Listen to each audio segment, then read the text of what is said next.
Hi, and welcome to this episode of the Contemplationist Insight. Today we will be talking about the return on time invested. I am Simon Vumbaca, your Contemplationist. We just started a new year, and as such, we normally start full of energy, resolve, resolutions that we want to accomplish, and in business and in life in general, we want to achieve a lot of things with this new year's, and we know that we will need to make an effort to achieve those things. However, very often we tend to forget what have we learned from the previous year that has just gone by. In my case, if I have to be honest, last year was a fantastic year, a year of transition, and my resolution for this year is to make this year a year of execution, a year where things happen, not just get planned. That being said, when I look back and I'm thinking, well, have I actually learned something from last year? And by learning, I don't mean the usual technicalities of what I have done, but something more transferable, something that I can apply to everything that I'm doing. Well, looking back, I'm thinking carefully, and I think, yes, I could have done a lot better on one front. Is to understand the return on time invested, understanding that the time I invested in doing certain things could have been either better spent, or, more importantly, I could or should have understood when it was time to stop investing my time. We tend to underestimate the time invested in what we did. And more importantly, we tend to give generously our time on something short term and forget that sometimes a long-term goal requires dedication and regular time allocation. We tend to sacrifice the long-term time dedication for a short-term need, a series of email, a chain of conversation, an impromptu element that disrupt our day. Last year, I implemented something really helpful to me anyway, which is the 30-minute meetings. I look back at my calendar, and the early part of last year, I had a lot of meetings scheduled for an hour and a half. And normally, the longer the planned meeting was, the longer it was taking and the more it was overrunning its scheduled time. This is totally not acceptable in many fronts. And I really generally do believe that time allocation was important. As such, I started to implement something called the 30-minute meeting. In other words, any meeting entering my calendar only had 25 minutes allocation with a buffer for an extra 5 minutes.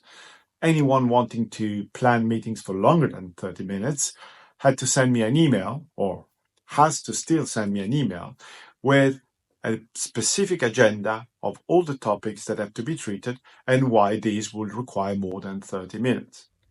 I must say that towards the end of the year, I got that down to a T, to the point that I would start flirting with the idea of actually having 15 minutes meetings.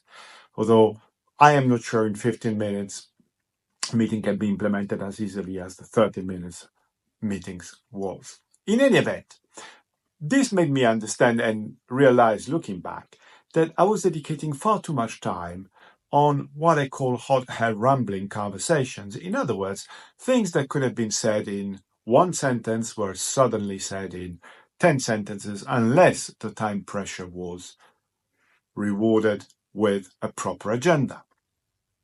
And that is okay. That's part of who we are. That's part of the way business works. However, increasingly, and the more work and business I developed, the more there was a need for an accurate time allocation if I want to preserve my sanity. And that's where the 30 minutes meeting got very rewarding. Again, looking back, I'm asking myself, is that something that should have been implemented at a wider scale in my business and personal life? Of course, not the 30 minutes conversation with a friend or with my wife. She wouldn't particularly appreciate that. But in general, I'm thinking, is there a way to better allocate my time so the reward on time investment is actually proportionate?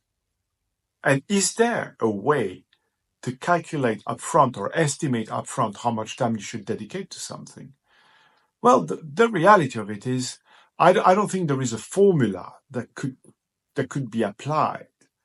However, I'm pretty sure that being aware of where I allocate my time would certainly help.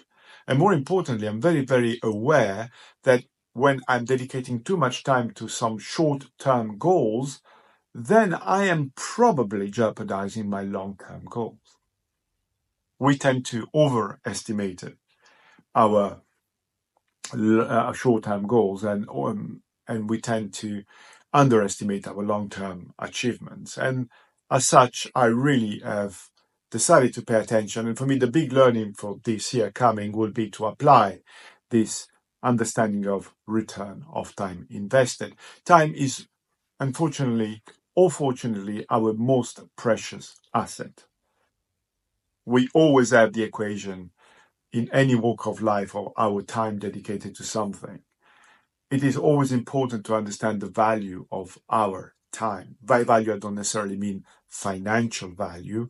I mean, some professions do charge on an hourly basis.